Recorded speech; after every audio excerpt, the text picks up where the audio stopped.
नमस्कार मित्रों, स्वागत है आप सबका एक बार फिर से हमारे चैनल अवनी ज्ञान गंगा में। आज हम लोग अपने इस वीडियो में वैदिक कालीन सभ्यता के बारे में पढ़ेंगे। वैदिक कालीन सभ्यता जो सिंधु सभ्यता के बाद की सभ्यता है। भारत के इतिहास के क्रम में हम लोग चल रहे हैं, तो वैदिक कालीन सभ्यता सिंधु सभ्यता के बाद की सभ्यता है। और वैदिक कालीन सभ्यता का प्रारंभ होता है 1500 ईसा पूर्व से कब से प्रारंभ होता है? 1500 ईसा पूर्व से वैदिक सभ्यता का प्रारंभ होता है। और पूरे वैदिक कालीन सभ्यता को दो भागों में मुख्य रूप से बांटते हैं। एक ऋग वैदिक कालीन सभ्यता और दूसरा उत्तर वैदिक कालीन सभ्यता। तो जो ऋग वैदिक कालीन सभ्यता है उसका समय है 1500 से लेकर के और 1000 ईसा पूर्व तक। और जो उत्तर वैदिक कालीन सभ्यता है उसका समय है 1000 ईसा पूर्व से 600 ईसा पूर्व तक।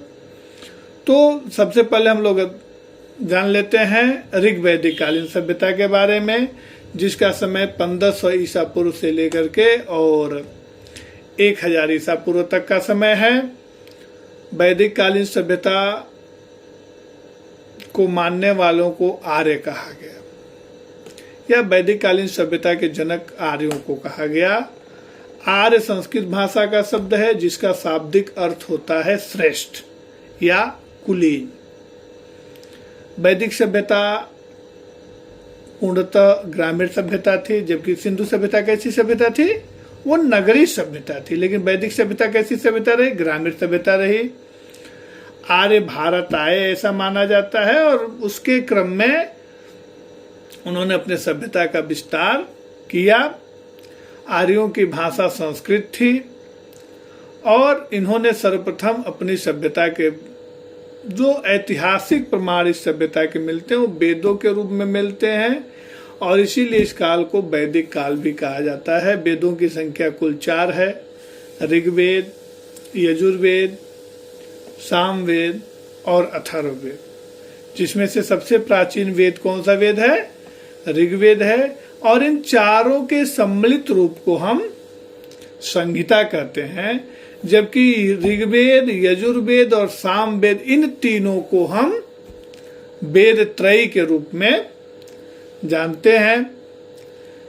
इसके अलावा ऋग्वेद में कुल 10 मंडल हैं, 10 से 28 सूक्त हैं और 10,500 से अधिक ऋचाएं हैं। 10,552 कहीं मिलता है, कहीं 62 भी मिलता है। तो 10,500 से अधिक ऋचाएं हैं, जिसमें पहला मंडल और 10वां मंडल सबसे नवीन है। बाकी दूसरे से लेकर और 9वें तक लगभग एक समान है। जो वर्ण शब्द है, वर्ण शब्द की उत्पत्ति या वर्ण शब्द का सर्वप्रथम उल्लेख जो है वह ऋग्वेद में मिलता है।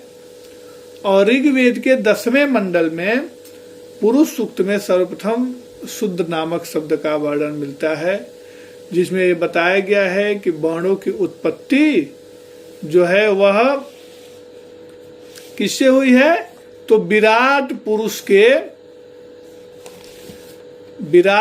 के शरीर से हुई है, जिसमें मुख से ब्राह्मण की और भुजा से क्षत्रिय की, उदर से वैश्य की और पैरों से शूद्र की उत्पत्ति हुई है। ऋग्वेद में ईश्वर की महिमा, यजुर्वेद में कर्मकांड और सामवेद में संगीत का विस्तृत वर्णन मिलता है। इसके अलावा हमने बताया कि ऋग्वेद का जो प्रथम और 10वां मंडल है वह नवीन है, और तृतीय मंडल जो दूसरे से 9वें मंडल तक है वह प्राचीन, सबसे प्राचीन है। उसमें भी जो तीसरा मंडल है, तीसरे मंडल के रचयिता विश्वामित्र हैं, और उसी में तीसरे मंडल में ही गायत्री मंत्र का उल्लेख भी मिलता है। ऋग्वेद की बहुत सारी बातें अवेस्ता ग्रंथ में मिलती हैं, जो पारसी धर्म का सबसे प्राचीनतम ग्रंथ है। ऋग्वेद में 250 सूक्त इंद्र को सर्वाधिक और 200 सूक्त अग्नि को समर्पित है। ऋग्वेद का 9वां मंडल जो है वह सोम को समर्पित है। इसके अलावा यज्ञ के विधि विधानों से संबंधित जो वेद है वह कौन सा वेद है? यजुर्वेद है। यजुर्वेद के 2 भाग हैं, शुक्ल यजुर्वेद और कृष्ण यजुर्वेद। शुक्ल यजुर्वेद को वाजस्नेयी संहिता भी कहते हैं और शुक्ल यजुर्वेद केवल पद्य में है, जबकि कृष्ण यजुर्वेद पद्य और गद्य दोनों में स्थित है। तो यहाँ से प्रश्न बनता है कि ऐसा कौन सा वेद है जो पद्य और गद्य दोनों में है? क्योंकि ऋग्वेद में सिर्फ ऋचाएं हैं तो पद्य है, लेकिन यजुर्वेद ही एक ऐसा ग्रंथ है जिसमें पद्य और गद्य दोनों का मिश्रण मिलता है। यजुर्वेद का अंतिम भाग ईशा उपनिषद है, जिसका संबंध यज्ञ अनुष्ठान से न हो करके बल्कि जीवन दर्शन से या आध्यात्मिक चिंतन से संबंधित है। सामवेद के द्वारा ही भारतीय संगीत का जन्म हुआ। इसके अलावा अथर्ववेद में जो है वह थोड़ा सा तंत्र मंत्र की विद्या भी सम्मिलित की गई। आर्यों ने अपनी वैदिक सभ्यता में प्रशासनिक इकाइयों को कई भागों में विभक्त किया था, जिसमें कुल या गृह, उसके बाद ग्राम, विश तथा जन। ग्राम का मुखिया ग्रामीणी कहलाता था, विश का मुखिया विस्पृति कहलाता था और जन का शासक ही राजन कहलाता था। यानी जो लोगों पर राज करे वह कौन होता था? राजन होता था।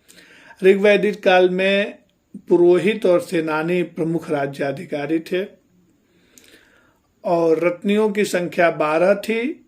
सेनानी, पुरोहित, युवराज, महिषी, सूत, ग्रामीणी, छत्री, संग्रहिता, भागदूध, अक्षवा, पालागल और गोविकर्ता। जो बाज्रपति होता था वह गोचर भूमि का अधिकारी होता था। विदथ जो होता था वह आर्यों की सर्वाधिक प्राचीन संस्था थी। जो सभावृद्ध, जो श्रेष्ठ एवं अभिजात लोगों की संस्था थी। समिति केंद्रीय राजनीतिक संस्था थी। समिति राजा की नियुक्ति पच्युत करने व उस पर नियंत्रण रखने का कार्य करती थी। समिति के सभापति को ईशान कहा जाता था। ऋग्वैदिक काल में स्त्रियां भी सभा एवं समिति में भाग लेती थी। आप सोच लें कि जहां एक बार कहा जाता है कि वैदिक काल में स्त्रियों के लिए स्थान शिक्षा की बात नहीं थी, लेकिन स्त्रियों का स्थान हमारे वैदिक काल में सर्वोपर रखा गया। यत्र पूज्यन्ते नार्यस्तु रमन्ते तत्र देवता की भावना रखी गई। दासराज युद्ध का वर्णन ऋग्वेद में मिलता है। युद्ध परुश्रणी नदी के तट पर, परुश्रणी यानी रावी नदी के तट पर सुदास एवं 10 जनों के बीच लड़ा गया, जिसमें सुदास विजयी हुआ था। उपनिषद जो है वह इसमें जो अगला ग्रंथ है उपनिषद जो है वह दर्शन पर आधारित पुस्तक है। उपनिषदों में बार बार मोक्ष की चर्चा मिलती है। ये हम वैदिक कालीन सभ्यता की जो प्रमुख विशेषताएं हैं या जहां से सीधे प्रश्न आने हैं इसी पर चर्चा कर रहे हैं। बाकी पूरी विस्तृत चर्चा इस पर नहीं चल रही है। उपनिषदों में सब बार बार मोक्ष की चर्चा मिलती है, जैसे कठोपनिषद में यम और नचिकेता का संवाद उल्लिखित है। उपनिषदों में विदेह के राजा जनक, पांचाल के राजा प्रवाहन जाबाल, कैकेयी के राजा अश्वपति और काशी के राजा अजातशत्रु का भी उल्लेख मिलता है। ऋग्वेद में सर्वाधिक बार सिंधु नदी का उल्लेख मिलता है। सरस्वती ऋग्वैदिक आर्यों की सबसे पवित्र नदी मानी जाती थी, जो अब लुप्त प्राय हो गई है। सरस्वती को माते तमा, देवी तमा या नदी तमा, तम मतलब श्रेष्ठ शब्दों से लिया गया है। यहाँ तक कि इसके बाद अगर हम बात करें तो आर्यों की जो आश्रम व्यवस्था रही उसका उल्लेख उत्तर वैदिक काल में मिलता है। और छांदोग उपनिषद में केवल 3 आश्रमों का ही वर्णन मिलता है, जबकि जाबाल उपनिषद में सर्वप्रथम 4 आश्रमों का उल्लेख मिलता है। तो इसके अलावा जो ऋग्वेद काल की प्रमुख स्त्रियां रहीं, लोपामुद्रा, अपाला, घोषा, विश्वातारा रहीं। तो मित्रों, इस वीडियो में इतना ही। उम्मीद है आपको वीडियो अच्छी लगी होगी। अगर अच्छी लगी तो लाइक करें, कमेंट करें, शेयर करें, और अब तक अगर आपने चैनल को सब्सक्राइब नहीं किया तो सब्सक्राइब जरूर करें। धन्यवाद।